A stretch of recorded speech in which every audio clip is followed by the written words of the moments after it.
저도 이제 여기에서 이제 국민의힘이 주목해야 될 지점은 뭐냐면 왜 한덕수 이제 차출론이 나오겠습니까? 그러니까 이기겠다는 절박감이 하나 있는 거고요. 현실적으로 어려우니까 이런 구도 싸움에서 안 되니까 그리고 이 구도를 바꿔야 한다. 그러니까 지금 현재 거론되고 있는 국민의힘 후보로서는 지금 말하자면 그 일종의 약간 징벌적 요소를 넘지 못한다라는 이제 그런 위기감 작동하는 거예요. 자, 근데 거기서 이제 상대 후보는 이재명 후보로 사실상 거의 우리가 이제 뭐 인정하다시피 합니다. 국민의힘 내부에서도. 지금 이재명 후보에 대해서는 따라다니는 수식어가 두 개 있습니다. 박스권에 갇혀 있다와 비호감이 높다. 이건 굉장히 공략 포인트인 거죠. 자, 그러면은 비호감과 박스권에 갇혀 있는 후보를 공략하기 위해서는 어떻게 해야 됩니까? 그거보다는 더 온건하고 그거보다는 더 개혁적인 사람으로 보여줘야 된단 말이에요.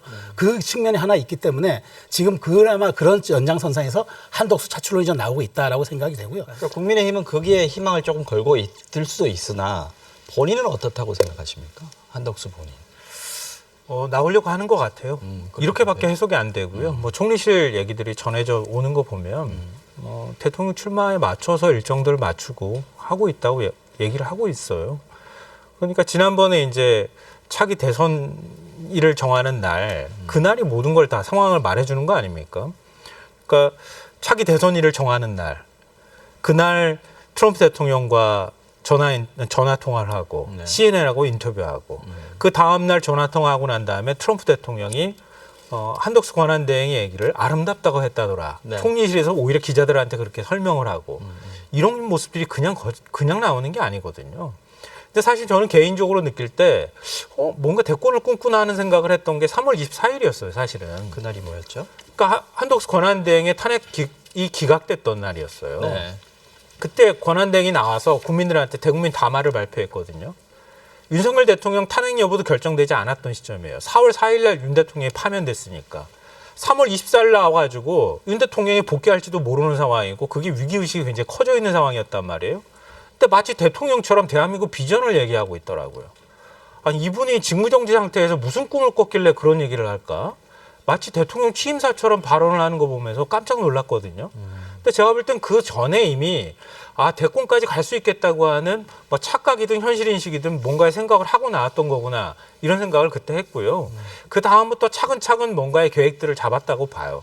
그러니까 대선일을 정하던 날 마헌혁 재판관 임명하고 헌법재판관 2명은 내가 새로 임명할 거야 이렇게 나올 수밖에 없지 않겠어요.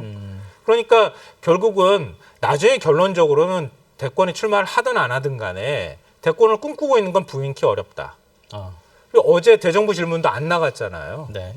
다른 장관 보고 나가라고 해놓고 정작 본인은 안 나가지 않았습니까? 우현식 국회의장이 그거 가지고 전례가 없는 일이다. 이렇게 비판했던 것도 대선 출마할 겁니까? 라고 국회의원들이 물어보는 게 부담스러워서 안 나간 거 아니겠어요? 그 물어보면 뭐라도 대답을 해야 되는데 나왔겠죠, 분명히. 네. 그것도 은근슬쩍 빠져나갈 수가 없는 거잖아요. 그러니까 그거 불편해서 안 나갔다는 얘기는 거꾸로 말하면 안 나가겠다고 말하면 되는 거를 깔끔하게 정리할 수 있는 거를 안 한다는 뜻은 계속 뭔가 상황을 재가면서 언젠가는 한덕수 차출론이 계속 나오기를 기대하고 있는 거고 나올 때 내가 결심할 만큼 지지율이 나온다고 하면 나오겠다는 뜻으로밖에 해석이 안 된다는 거예요. 현실적인 가능성은 어느 정도 보십니까? 저는 뭐 정상적인이라는 말로 대치를 하면 정상적으로는 지금 해서는 안 되는 만약에 본인이 나온다고 생각을 하고 있다면 해서는 안 되는 생각을 하고 있는 거고요. 결국은 저는 불발에 그친다고 봐요. 우선은 한덕수 지금 권한대행이 몇 개 여론조사에 이제 등장을 하잖아요. 네.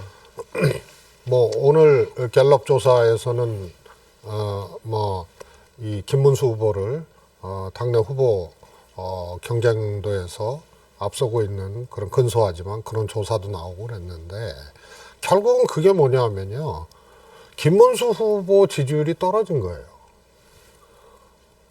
윤석열이라는 이 세 글자에서 이 논아먹고 있다는 얘기거든요. 그래서 예를 들어서 아침 나가서 다른 텐트 하나 만들고 거기서 새로운 살림살이 좀 장만할 수 있는 사람이라면 나가서 다시 합치는 이런 것들이 뭐 계산상으로 그럴듯해요. 그런데 지금 몇 차례 한덕수 총리에 대한 지지율 조사에서 보면은 그거는 국민의힘 또 더 들어가면 윤석열 대통령에 대한 어떤 이 전 대통령에 대한 선호도 이것들을 먹고 있는 거거든요. 네, 네. 그래서 제가 보기엔 플러스 알파로 작용할 가능성이 제로이기 때문에 결국은 그럼 한덕수 총리가 이 우회에서 다시 와야 될 이 길에 자신이 후보가 될 수 있느냐 이 문제에 대해서 곧 근본적인 이제 계산을 하게 된다고 봐요. 그래서 저는 생각은 할 수 있으나 직접 국민의힘 후보로 선출되는 길은 후보 등록을 안 했기 때문에 그거는 막혀 있는 거 아니에요?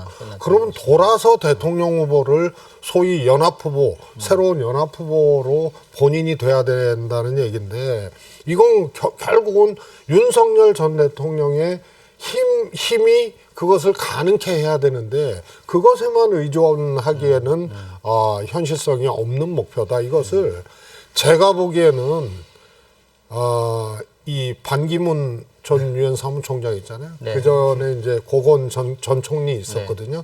그 길을 또 갈 수밖에 없는 지금 운명이다. 이렇게 그분들은 지금 한덕수 총리 때보다 훨씬 더 지지율이 높았어요. 높았죠. 네. 평생 관료로 살아오신 분이고 그렇기 때문에 이른바 꽃가마론이라고 있잖아요. 그분들은 꽃가마를 태워서 앞에 집에 대야 딱 몸을 태우는 건데 사실은 무소속으로 나와서 단일화를 하더라도 사실 풍찬노숙 해야 됩니다. 허벌판에 있어야 되는데 그걸 과연 감당해낼 수 있을까라는 본인의 어떤 결단도 상당히 쉽지는 않을 보여요. 사실은 말이 안 되는 거예요. 왜냐하면 국민의 의원 절반이에요. 절반이 빨리 나오십시오. 이렇게 연서명을 했다는 거 아닙니까? 우리 당 후보들이 경선을 치러요. 그런데 다른 후보가 빨리 나오라고 얘기를 해요. 바깥에 있는 사람은. 그러니까 그것도 한 당의 절반에 해당하는 의원들이 경선 치르나 안 한 거죠. 이미 다 알게 됐잖아요. 근데 알게 됐는데 이번 경선이 흥미를 유발할 수 있겠습니까? 그러니까 어떤 역전 드라마를 써도 흥미가 없는 거예요. 이제는 한독수 권한대행을 갖다 붙여놔야 야 누가 이길까? 이 정도 얘기를 하는 수준이 돼버린 거예요. 그러니까 자기 자당의 대선 경선을 희화시켜버린 거예요. 스스로 의원들이. 그러니까 각자 도생하겠다고 하는 생각이 아니고서는 이렇게 하기 어렵다. 그 얘기 하고 싶고요. 또 하나는 그 2002년 뭐 노무현 정몽준 단일화 얘기가 나오는데요. 그러니까 일종의 대선 후보가 되기까지는 빌드업이 필요한 거예요. 서사가 필요하거든요. 자, 한독수 권한대행이 무슨 서사가 있습니까?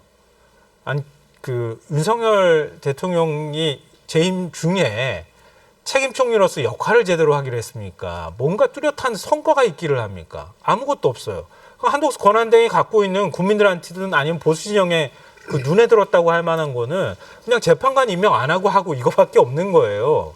그런 후보를 데리고 와서 이제 반명 하나에다가 그 다음에 한독수 권한대행이 갖고 있었던 오랜 한 50년 가까운 관료 생활을 통해서 안정감 있게 국정 운영한다. 두 가지를 붙여놓으면 그럼 국민들이 이런 후보한테 우리가 밀어주면 되겠네. 다음번에는 시끄럽지 않을 그런 정권이 탄생하겠네.